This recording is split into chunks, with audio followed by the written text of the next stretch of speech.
कल भगवान नारद मुनि से बात कर रहे थे, उन्होंने बहुत कुछ बताया था कि मेरी भक्ति में लगे रहने के लिए क्या क्या करना है ना। बहुत कुछ उन्होंने बोला था।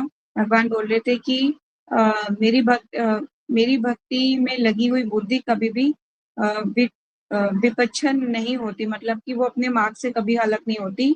यहाँ तक कि सृष्टि के काल के साथ ही साथ संहार के समय में भी मेरे अनुग्रह से तुम्हारी स्मृति बनी रहेगी। ठीक है, तो इसके ऊपर मैंने आपको बताया भी था कि हमारा जो भक्ति में अकाउंट है वो कभी भी जो है खत्म नहीं होता है ना, वो हमेशा बढ़ता है। चाहे आप अभी जैसे आपको मैंने बताया भी था, आपकी मटेरियल जो एजुकेशन है आपकी नेक्स्ट बर्थ में वो 0 हो जाएगी, पर आपकी जो स्पिरिचुअल जो आप स्पिरिचुअली जो आप गेन करोगे भक्ति, वो आपकी नेक्स्ट बर्थ में भी कैरी फॉरवर्ड होगी। ठीक है, वो कभी नष्ट नहीं होती। उसी के कारण क्या होता है, हम भक्ति में जीवन में आगे बढ़ पाते हैं। हमने पूर्व जन्म में कुछ ऐसे कार्य किए हुए हैं जिसके कारण से अभी हम अपनी भक्ति को कैरी फॉरवर्ड कर रहे हैं, वरना अगर 0 से काउंट होता तो हम ऐसा पॉसिबल नहीं हो पाता, बहुत धीरे धीरे। ठीक है, आगे चलते हैं। श्लोकास नंबर 29। श्रीमद्भागवतम की जय। कल्प अन्ते इदम आद्या शयाने आरंभासी उद्वंत शिष्यास्यो अनुप्राणां विवश्यवे अंत अहम प्रभो विभो। कल शब्दार्थ कल्प अंते, ब्रह्मा के दिन के अंत में, इदम यह, आद्या लेकर समेट कर, शयने शयन करते हुए, अम्भासी कारण जल में, उद्वंत विनाश संहार, शिष्यो भगवान नारायण का लेटना, अनुप्रणाम श्वास लेना, विवशवे प्रवेश किया, अंत भीतर अहम मैंने विभु ब्रह्मा जी के। चलते हैं आगे, क्या कह रहे हैं यहाँ पर। कल्प के अंत में जब भगवान नारायण प्रलय के जल में लेट गए, तब सृष्टिकारी तत्व सहित उनके भीतर प्रवेश करने लगे और उनके श्वास से मैं भी भीतर चला गया।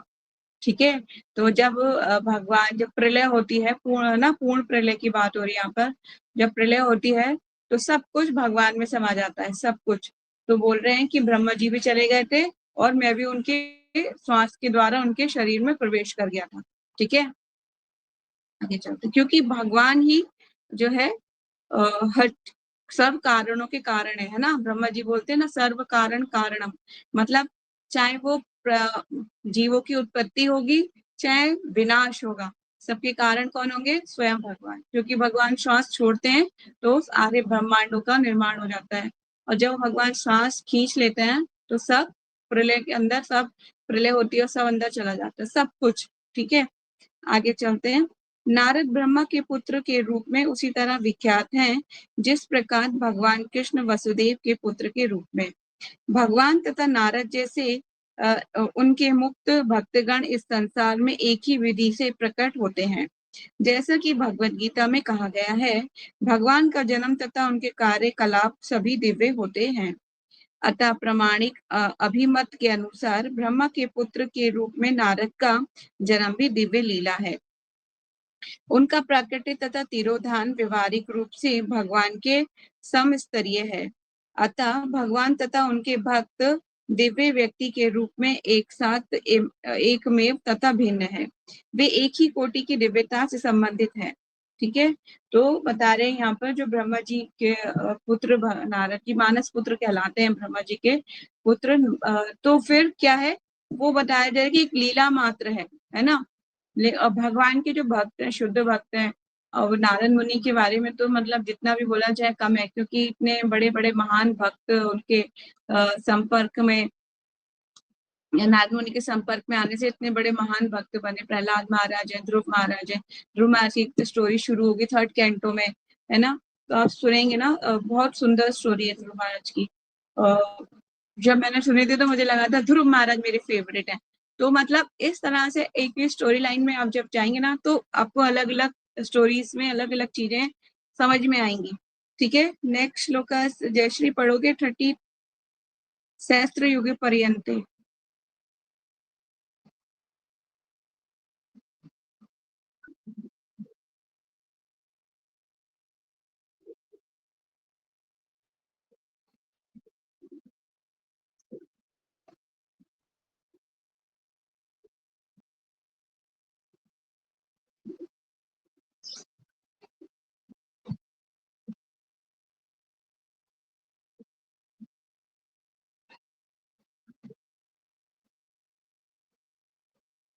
Forty three lakhs 43 lakh.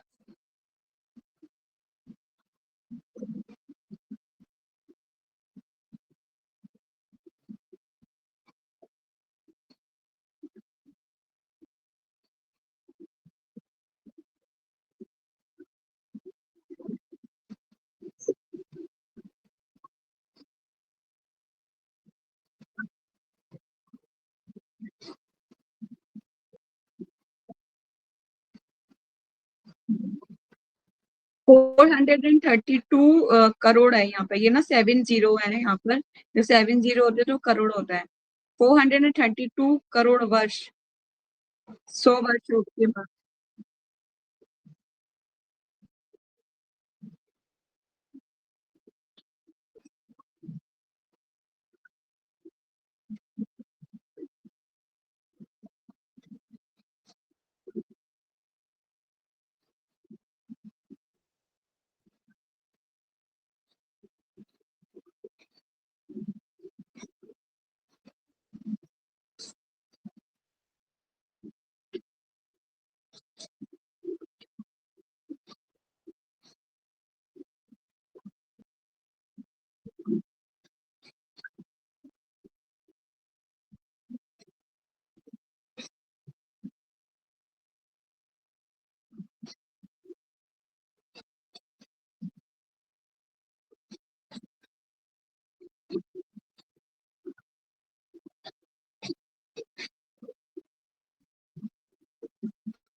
Transcendental body है ना, आध्यात्मिक शरीर है इसीलिए।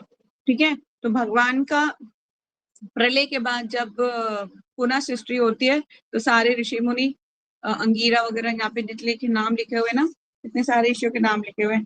आगे और भी पढ़ेंगे आप, मरीचि, अंगीरा, अत्रि इत्यादि सारे ऋषि सब भगवान के शरीर से प्रकट होना शुरू होते हैं। आगे बढ़ते हैं 31 श्लोकास। अंतर्बाह्ये च लोकान् प्रेयमी अस्कान्तिता व्रतः अनुग्रहता महाविष्णु अभिघाता गति कश्चित। अंत दिव्य जगत में, प्रहित भौतिक जगत में, चा तथा लोकान लोक, तीन विभाग प्रियमी विचरण करता हूँ, स्कंदित अविचित्र व्रतपण अनुग्रहात अहेतु की कृपा से महाविष्णु कारणोदक्ष विष्णु की अविघात बिना रोक टोक के गति प्रवेश कश्चित किसी समय। तब से सर्वशक्तिमान विष्णु की कृपा से मैं दिव्य जगत में तथा भौतिक जगत के 3 प्रखंडों में बिना रोक टोक के सर्वत्र विचरण करता हूँ। इसीलिए ऐसा इसीलिए है क्योंकि मैं भगवान की अभिछित्र भक्ति में, सेवा में स्थित हूँ। ठीक है, बिना रोक टोक के वो कहीं भी जा सकते हैं नारद मुनि। 14 प्लैनेटरी सिस्टम में, जैसे एक ब्रह्मांड में हो या किसी भी ब्रह्मांड में जाना हो, चाहे नीचे जाना हो चाहे ऊपर जाना हो, है ना। हम 14 माले में रहते हैं ना, 14 माले है ना जिस बिल्डिंग में हम रहते हैं, आप ऐसे मटेरियल एग्जांपल से समझो, हम जिस जगह पे रहते हैं वहां पे 14 मतलब 14 माले हैं, 14 माले की बिल्डिंग है। हम 7th फ्लोर पर रहते हैं। ठीक है, बाकी के जो नीचे के जो है वो नीचे के लोग हैं, मतलब निकृष्ट। ऊपर के क्या है, ऊपर के अच्छे अच्छे फ्लोर हैं, सारे अच्छे अच्छे लोग रहते हैं वहां पर। तो इसी तरह से हमारी जो जिस बिल्डिंग में हम रहते हैं, 7th माले पे अभी हम रहते हैं, जिसमें पृथ्वी लोक है। ठीक है, नीचे जो अगर आप ही आगे पढ़ेंगे हम कौन कौन से लोग नीचे आते हैं, अततल, वितल, सुतल, पताल, आगे बहुत है, तलातल, रसातल, है ना, नीचे के लोक हैं। फिर ऊपर के लोक आएंगे, जनलोक, महलोक, तपालोक, सत्यलोक, है ना, ऊपर के लोग अलग आएंगे। तो मतलब इस तरह से हम 14 जो प्लैनेटरी सिस्टम में 7th फ्लोर पर है ना। मटेरियल एग्जाम्पल से तो यही समझ सकते हो कि हम अब 14 मतलब 14 माले की बिल्डिंग में रहते हैं। और जो जीवात्मा है वो इन 14 जो वो है ना, पूरा 14 प्लैनेटरी सिस्टम है, उसमें सब में आती जाती रहती है, इधर से उधर, इधर से उधर, ठीक है, अपने कर्मों के अनुसार। जैसे कि अगर हम कभी खराब कर्म करेंगे तो हम कौन से जाएंगे, नरक लोक जाएंगे, ठीक है, नीचे नीचे के लोक में आता है, ठीक है। दक्षिण में स्थित है नरक, जो है दक्षिण, उसको कहते हैं दक्षिण में नरक है, यमपुरी, यमपुरी भी नाम कहते हैं, यमपुरी दक्षिण में है वो, ठीक है। इसलिए कहा जाता है वास्तु के अनुसार भी दक्षिण की तरफ कभी भी जो है पैर करके नहीं सोना चाहिए, ठीक है। आप सर कर सकते हो, पैर नहीं कर सकते। पैरों का क्या काम होता है, चलने का। तो आप जो अगर पैर करके सोगे तो आप दक्षिण यमपुरी की तरफ आपके पैर जाएंगे तो वो अशुभ होता है, मतलब आपकी मृत्यु शीघ्र हो जाएगी, ठीक है। अगर सर करके सोगे तो मतलब वहां पे बैक हो जाएगी ना उसकी तरफ पे, तो वो अच्छा माना जाता है कि आप अभी इधर की साइड ही रहोगे। तो इसीलिए अभी भी आप जब साउथ डायरेक्शन में बोलता है कि दक्षिण की तरफ कभी भी हमें जो है पैर करके नहीं सोने चाहिए, उससे आपकी बुद्धि भी क्षीण होगी और आपकी आयु भी कम होगी। आगे चलते हैं तात्पर्य में। जगत गुरु शीला प्रभुपाद की जय। जैसा कि भगवत गीता में कहा गया है, भौतिक क्षेत्र ब्रह्मांड के 3 प्रखंड हैं। ये हैं उद्धव लोक, मध्य लोक और अधोलोक, ठीक है। भौतिक जो क्षेत्र है उसमें 3 प्रखंड, मतलब प्रखंड का मतलब होता है 3 तरह से इनको बोला जाता है। उद्धव लोक, ऊपर के लोक, है ना, उद्धव लोक मतलब ऊपर के लोक होते हैं। मध्य लोक मतलब बीच के, जिसमें हम रहते हैं, पृथ्वी लोक, है ना। और अधोलोक और नीचे के लोक, इससे पृथ्वी से नीचे जो कहलाते हैं वो अधोलोक। तो ये आप चाहे नोट करना चाहो तो कर सकते हो, इनको 3 कैटेगरीज में जो है डिफाइन किया गया है। उधर लोक के परे अर्थात ब्रह्मलोक के ऊपर ब्रह्मांड के भौतिक आवरण होते हैं और इसके भी ऊपर चिन्मय आकाश होता है, जिसका विस्तार असीम है और जिसमें अपने शाश्वत मुक्त पार्षदों सहित भगवान द्वारा निवासित असंख्य स्वतः प्रकाशित वैकुंठ लोक होते हैं। श्री नारद मुनि इन सभी लोकों में भौतिक एवं दिव्य क्षेत्रों में बिना रोक टोके प्रवेश कर सकते हैं, मतलब किसी भी लोक में जा सकते हैं नारद मुनि, है ना। ऐसा नहीं कि वो सिर्फ ऊंचे उच्च लोकों में ही जाएंगे, पृथ्वी पर नहीं आ सकते।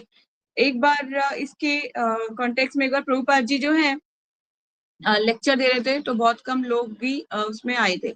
तो प्रभुपाद डिसाइपल्स जो थे उन्होंने बोला प्रभुपाद आई एम सॉरी, ज्यादा लोग नहीं आ पाए आपके प्रोग्राम में और हमने बहुत कोशिश किया। तो प्रभुपाद जी बोले आपने देखा नहीं, ब्रह्मा जी से ब्रह्मा जी आए थे, है ना, और नारद मुनि आए थे, आपने देखा नहीं। वो देख के बहुत खुश हो रहे थे कि जो मलिच्छ लोग हैं ये भी हरि नाम ले रहे हैं, ठीक है। तो कहा जाता है नारद मुनि इज हर जगह जा सकते हैं, हर जगह, ठीक है। तो ऐसा नहीं है कि वो अभी नहीं आ सकते या कहीं नहीं जा सकते, सब जगह जा सकते हैं। तो जिस तरह भगवान अपनी सृष्टि के किसी भी भाग में स्वतः जाने के लिए स्वतंत्र हैं, भौतिक जगत के सारे जीव भौतिक प्रकृति के तीनों गुण, सतोगुण, रजोगुण और तमोगुण से प्रभावित रहते हैं। भौतिक जीव क्या है, ये लाइन पैराग्राफ आप भी हाईलाइट कर सकते हो। भौतिक जगत के सारे जीव भौतिक प्रकृति के तीनों गुण, सतोगुण, रजोगुण तथा तमोगुण से प्रभावित रहते हैं, लेकिन श्री नारद मुनि इन सारे भौतिक गुणों से परे हैं। अतः वे कहीं भी अबाध रूप से विचरण कर सकते हैं। वे मुक्त अंतरिक्ष यात्री हैं। कौन है वो? मुक्त अंतरिक्ष यात्री, हर जगह जा सकते हैं, हर जगह, एवरीवेयर। भगवान विष्णु की अहेतु की कृपा अद्वितीय होती है और ऐसी कृपा केवल भगवान के अनुग्रह वर्ष भक्तों द्वारा अनुभव की जाती है। अतः भक्त कभी भी च्युत नहीं होते। च्युत का मतलब होता है गिरते नहीं है। भक्त लोग जो भक्ति में सिद्ध हो चुके होते हैं, जिसे कहते हैं ना परमहंस सिद्ध अवस्था पर पहुंचे हुए होते हैं, वो कभी भक्ति में कभी डिग नहीं सकते। जिस तरह से आंधी तूफान से जो जड़ें जिस पेड़ की ऊपर ऊपर होती हैं वो गिर जाया करते हैं अक्सर, और जिस पेड़ की जड़ें नीचे तक गहरे में होती है ना, उसको वो करोड़ों वर्ष भी खड़ा रह सकता है वो पेड़, ठीक है। इस तरह से भक्ति में जिसने जिसकी जो भगवान से जिसका संबंध बन चुका है, जो भक्ति में पूरा फिक्स हो चुका है, उसको भौतिक संसार की कोई भी चीज नहीं डिगा सकती, कोई हिला नहीं सकता, है ना। लेकिन जो भक्ति में अभी ऊपर ऊपर है, उसका शिकार माया देवी कर लेती है और उसको ले जाके उसको भौतिक संसार में बार बार भटकना पड़ता है 84 लाख योनियों में। ठीक है, तो बहुत ध्यान रखना पड़ता है इसका। भक्ति, हमारी भक्ति में जीवन की जो लता है ना, भक्ति की लता, उसका बहुत ध्यान रखना पड़ता है। आगे चलते हैं। भगवान विष्णु की हेतु की कृपा द्वारा अद्वितीय होती है और ऐसी कृपा केवल भक्तों के अनुग्रहवश भक्तों के द्वारा अनुभव की जाती है, अतः भक्त कभी भी च्युत नहीं होते। लेकिन भौतिकतावादी अर्थात सकाम कर्मी तथा ज्ञानी अपने अपने गुणों से बाध्य होकर च्युत होते हैं। जो सकाम कर्मी होते हैं और जो ज्ञानी होते हैं ना, ज्ञानी भी गिर सकते हैं, है ना। तो वो क्या होता है, भौतिक गुणों के साथ बंध कर क्या है, वो च्युत हो जाएंगे, गिर सकते हैं। जैसा कि कहा जा चुका है कि ऋषिगण नारद की तरह आध्यात्मिक जगत वैकुंठ में प्रवेश नहीं कर सकते। इस तरह से तथ्य का उद्घाटन नरसिंह पुराण में किया गया है। मरीचि ऋषि ऋषि सकाम कर्म के पंडित हैं तथा सनक एवं सनातन जैसे ऋषि दार्शनिक चिंतन ज्ञान के प्रमाण हैं। किंतु श्री नारद मुनि ही भगवान की दिव्य भक्ति के मूल अधिकारी हैं। भगवान की भक्ति के सारे बड़े बड़े अधिकारी नारद भक्ति सूत्र के अनुसार नारद के चरण चिन्हों का अनुसरण करते हैं। अतः भगवान के सारे भक्त भगवान के राज्य वैकुंठ में बिना किसी हिचक के प्रवेश करने के पात्र हैं, होते हैं। तो नारद मुनि की पोजीशंस बहुत ऊपर है। नित्य निरंतर वो कभी भी जब भी बोलेंगे ना, क्या बोलते हैं, नारायण नारायण, है ना। सुना होगा ना आपने बचपन से। ज्यादातर फिल्मों में या फिर सीरियल्स में उनको बहुत फनी करेक्टर के रूप में दिखाया जाता है, पर सीरियसली भक्ति के वो 12 महाजनों में से एक है ना। तो नेक्स्ट श्लोक का जयश्री पढ़ोगे।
हरे कृष्णा, थैंक यू। तो यहाँ पर मुनि बता रहे हैं कि मुझे क्या है, भगवान ने वीणा दी है जिसमें से कुछ स्वर ध्वनियां निकलती हैं, है ना। तो ये उनका कार्य है, भगवान के नाम का निरंतर कीर्तन करना। ठीक है। तो और ये जो मतलब ट्रांसेंडेंटल है ना सब कुछ, सारी ध्वनियां जो वो गाते हैं भगवान का नित्य निरंतर कीर्तन, ये आसान कार्य नहीं है, हर कोई नहीं ले सकता भगवान का नाम हर श्वास में।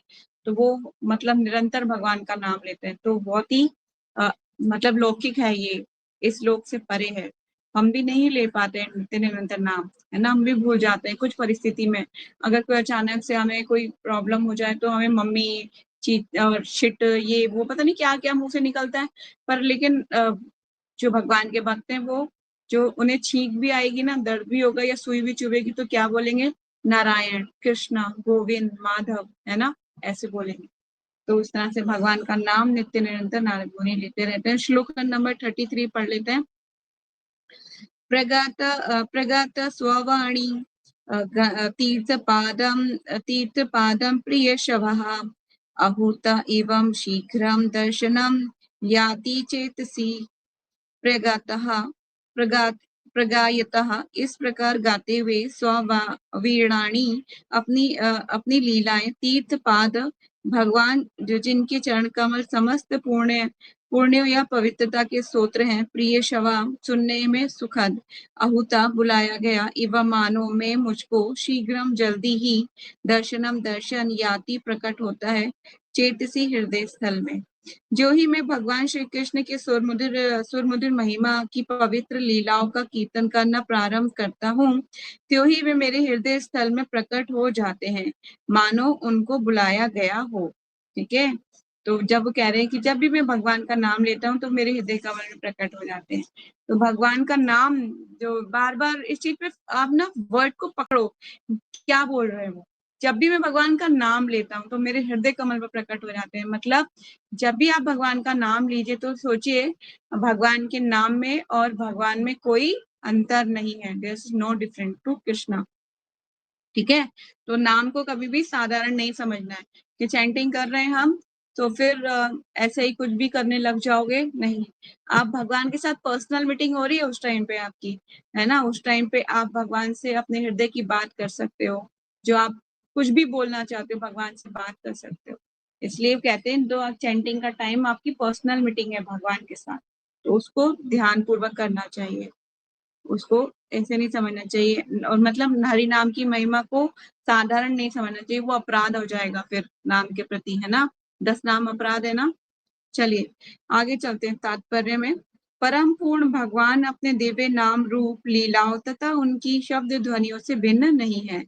ठीक है, भगवान कैसे भिन्न नहीं है? नाम, रूप, लीलाओं, ठीक है, और शब्द ध्वनियों से भिन्न नहीं है, तो उसका ध्यान रखना चाहिए।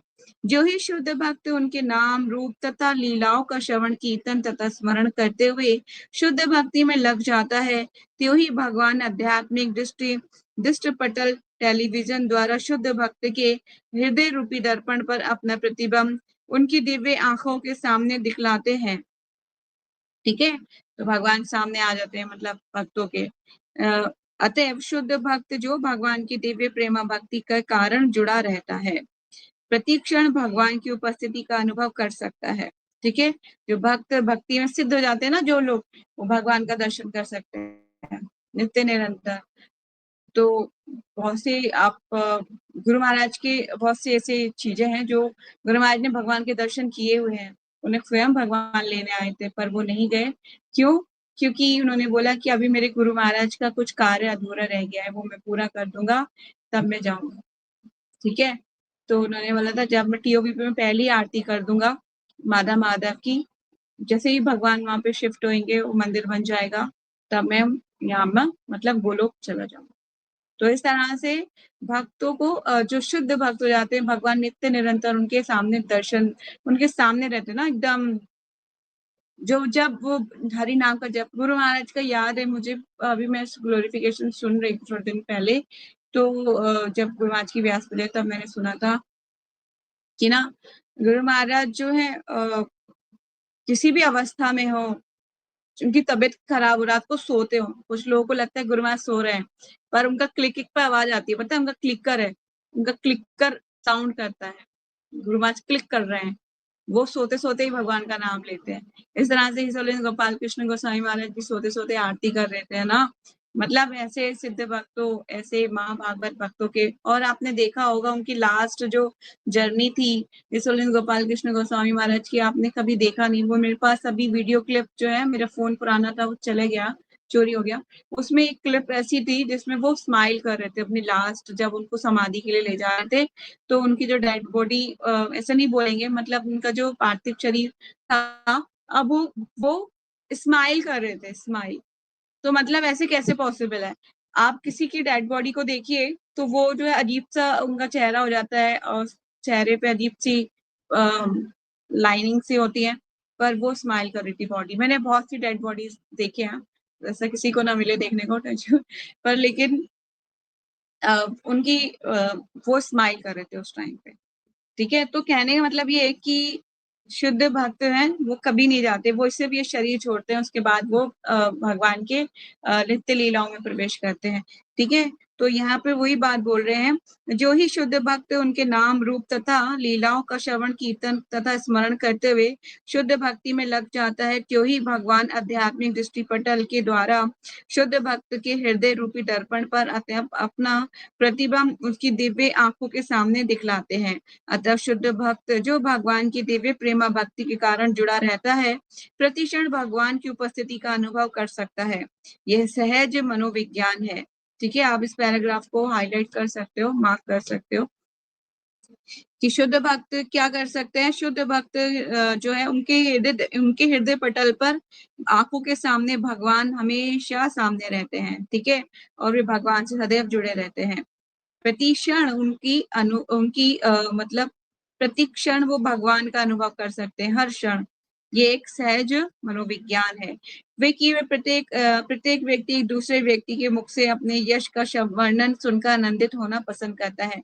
मतलब हम लोगों को क्या पसंद है, कोई हमें ग्लोरीफाई करे, आप बहुत सुंदर लग रहे हो, आप बहुत अच्छा बोलते हो, आप बहुत अच्छा गाते हो, है ना, बहुत सफाई रखते हो, ऐसे कोई हमें ग्लोरीफाई करे, आई मतलब हम ऊपर से ना दिखाए पर इंटरनली बहुत खुशी होती है ना, हमें किसी ने ग्लोरीफाई करा, बहुत खुश हो जाते हैं हम। क्यों? आगे देखते हैं क्या होता है यहाँ पर, क्या कह रहे हैं प्रभुपाद जी। ये एक स्वभाव, एक सहज स्वभाव है। ठीक है, क्यों? प्रत्येक व्यक्ति एक दूसरे व्यक्ति के मुख से अपना यश का वर्णन सुनकर आनंदित होना पसंद करता है। ये एक सहज स्वभाव है, मतलब एक ह्यूमन नेचर है ना। और भगवान भी अन्यों की भांति एक व्यक्तित्व होने के कारण इस मनोविज्ञान से अलग नहीं है।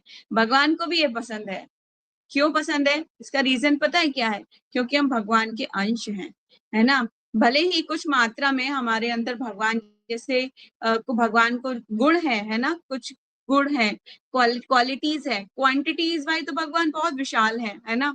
उनको हो सकता है हमें कुछ चीजें भगवान के अंदर से हमारे अंदर है, पर जो भगवान के अंदर है, पर लेकिन वो मात्रा में बहुत छोटी है, और भगवान मात्रा में बड़े हैं, हम मात्रा में छोटे हैं।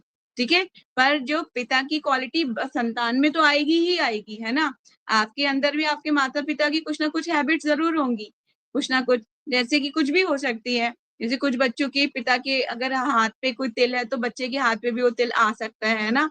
इस तरह से कुछ भी, और वैसे भी कुछ ईटिंग होती है, पापा को वो पसंद नहीं है तो फिर हो सकता है बच्चों को भी वो पसंद नहीं होता। इस तरह से ईटिंग हैबिट्स माता पिता से, सोने जागने, हर चीज की कुछ ना कुछ हैबिट्स बच्चों के अंदर आती है। ये क्या है? एक सहज स्वभाव है ना। इस तरह से भगवान को ग्लोरिफिकेशन पसंद है अपना, तो हमें भी कोई ग्लोरीफाई करे, हमें भी कोई अच्छा सुंदर बोले तो हमें भी खुशी होती है कि नहीं होती है।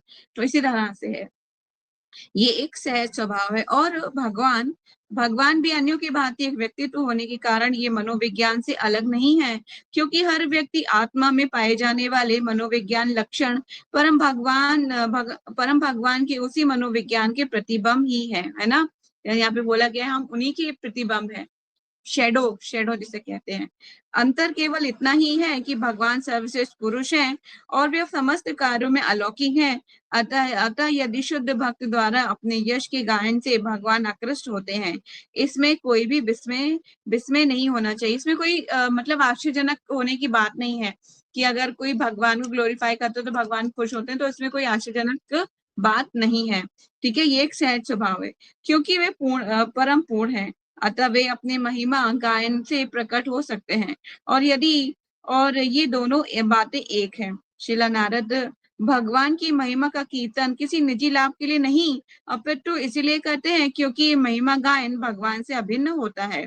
नारद मुनि अपने दिव्य कीर्तन से भगवान के समक्ष पहुंच पाते हैं। ठीक है, बहुत सुंदर प्रभुपाद जी ने तात्पर्य दिया है, और ये तात्पर्य मतलब एकदम सटीक है, कुछ इसमें घुमाया फिराया नहीं है, कोई भी एकदम सब साफ बात बोली गई है कि जो भी क्वालिटीज मतलब जीवात्मा में है वो भगवान में भी है। वो क्यों है? क्योंकि भगवान परम पूर्ण है ना। और उनको जब उनका नाम लिया जाता है, नारद मुनि जब उनका नाम लेते हैं तो भगवान में उनके नाम में कोई मतलब अंतर नहीं है, ये एक दिव्य ध्वनि है। ठीक है, वो ध्वनि, दिव्य ध्वनि के द्वारा वो भगवान को अपने अपने पास पहुंच मतलब कि पा पाते हैं। जैसे कि मैंने बोला था कि जब आपकी हरि नाम लेते हो तो भगवान मतलब आपकी भगवान के साथ पर्सनल मीटिंग हो रही होती है। भले ही आपको मटेरियलाइज से ऐसा लग सकता है कि मैं भगवान को तो देख नहीं सही, माता जी ने रात को तो बोला था पर्सनल मीटिंग होती है भगवान के साथ, पर मैं भगवान को देख ही नहीं पा रही हूँ। कहाँ है भगवान? कैसी मीटिंग हुई? बिना देखे कैसे मीटिंग करूं किससे?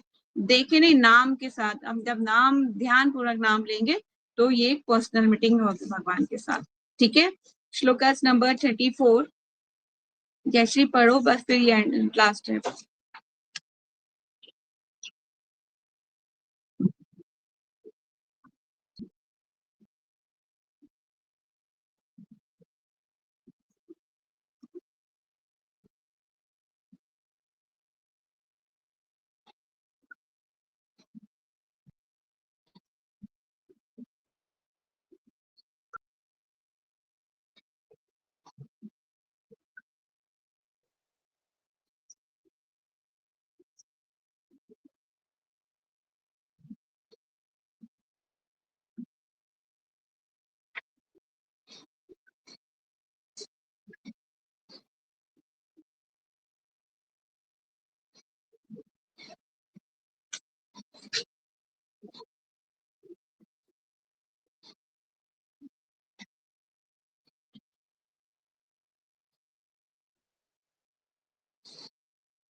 तो यहाँ पर तात्पर्य में प्रभुपाद जी बता रहे हैं कि हमें नारद मुनि के चरण कमलों का अनुसरण करना है। ठीक है, मटीरियली ग्रॉस से प्रभुपाद जी बहुत तरीके से बता रहे हैं कि हमें फिल्मी चीजों को, मतलब जो संसारिक मटेरियली भौतिक चीजें, उनकी तरफ ध्यान ना देके हमें स्पिरिचुअली चीजों की तरफ ध्यान देना चाहिए, तो हम सुखी रहेंगे। है ना, आत्मा का एक खुराक होती है, वो आध्यात्मिक खुराक होती है। हम मटीरियली, हो सकता है आपको कोई थोड़े टाइम के लिए कोई मटेरियल चीज सुख प्रदान कर सकती है, पर लॉन्ग रन में क्या होगा, एक टाइम बाद दुख प्रदान करने लगेगी। आप कहोगे कैसे माता जी, एग्जाम्पल के थ्रू ऐसे समझिए। अगर अभी आपको न्यू कार मिले तो बड़ी खुशी होगी आपको, वाह न्यू कार मिली है, बहुत अच्छी बात है ना। थोड़ी देर बाद आप पता चले 2 दिन बाद, 4 दिन बाद, 10 दिन बाद गाड़ी लेके जाते हो और रोड पे जाके वो ठुक जाती है। ठुकने का मतलब समझते हो ना सब लोग, भिड़ जाती है किसी से। फिर क्या होता है, फिर उसका लंबा चौड़ा बिल आता है, तो वही गाड़ी जो अभी आपको सुख प्रदान कर रही थी वही दुख में कन्वर्ट हो जाएगा। ये अभी इतना बड़ा बिल भी देना पड़ेगा इसका, बाप रे बाप। तो कहने का मतलब ये है कि मटेरियल चीज हमें दुख प्रदान करती है, और स्पिरिचुअल जो चीज है, शुरू में हो सकता है आपको लगे कि सुबह उठना बड़ा ही डिफिकल्ट है। जैसे विंटर के टाइम में सुबह उठना बहुत मुश्किल होता है, जयश्री बोलती थी कि माता जी उठा नहीं जाता, बहुत सर्दी होती है ना। तो कहने का मतलब ये हो सकता है भक्ति में जीवन स्टार्टिंग में आपको थोड़ा सा स्ट्रगल लगे कि ये मेरे लिए बड़ा मुश्किल हो रहा है, पर लेकिन जो चीज शुरू में स्ट्रगल होती है, बाद में जो होती है कंफर्टेबल, आपको मतलब शांति प्रदान करने वाली है, आपको सुख, असली सुख प्रदान करने वाली है ना।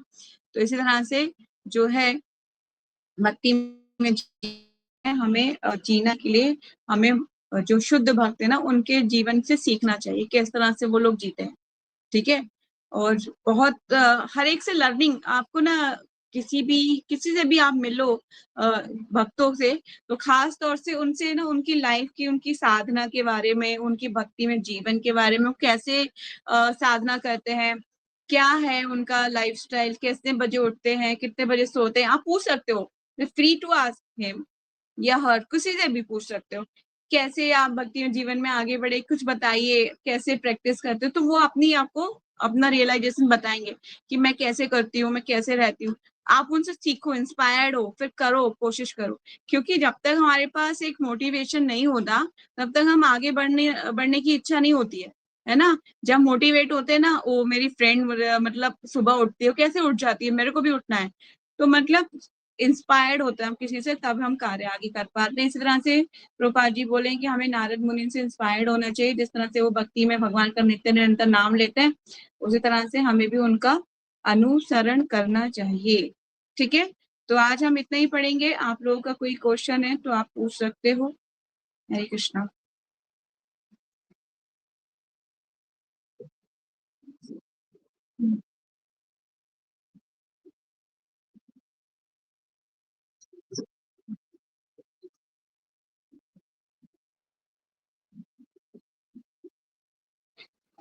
नारद मुनि के पास ही है कि वो कहीं पे भी जा सकते हैं, ये तो उन्हीं के पास है।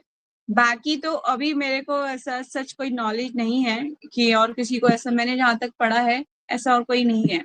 हाँ, मन की इच्छा से, मतलब मन के इच्छा के अनुसार इधर उधर कोई जा सकता है, पर 14 प्लेनेटरी सिस्टम में सिर्फ नारद मुनि घूम सकते हैं। क्योंकि उनको एक श्राप भी मिला था दक्ष प्रजापति से, कि उन्होंने 10 प्रजापति के 10,000, अभी हम पढ़ेंगे आगे, 10,000 शिष्य जो उनके पुत्र थे, उनको नारद मुनि ने जो है भक्ति मार्ग में लगा दिया था। तो दक्ष प्रजापति ने क्या किया था, श्राप दे दिया था उन्हें कि मैं आपको श्राप देता हूँ कि आप जो है कभी भी एक जगह नहीं टिक पाओगे, आप सर्वत्र विचरण करते रहोगे। तो इस तरह से ये सब भगवान की लीला है। नारद मुनि बहुत खुश हो गए थे, ये तो बहुत ही अच्छी बात हो गई, मैं हर जगह जा सकता हूँ। तो मतलब कि जैसे भगवान ने इस पृथ्वी पर भी जन्म लिया था, तो वो भगवान के दर्शन करने भी आ पाए। हर जगह वो, हर जगह जा सकते हैं, हर जगह। ठीक है, तो बाकी और कोई किसी का और ऐसा कोई मैंने सुना नहीं है अभी तक शास्त्रों में कहीं एविडेंस कि कोई और भी ऐसा है कि 14 प्लैनेटरी सिस्टम है, क्योंकि और किसी शुद्ध भक्तों की ना 12 महाजन है, 12 महाजन में से एक है शुद्ध भक्त है नारद मुनि। ठीक है, और कोई क्वेश्चन? फिर भी आती थी, आपका कोई क्वेश्चन है? नहीं? चलिए, जय श्री।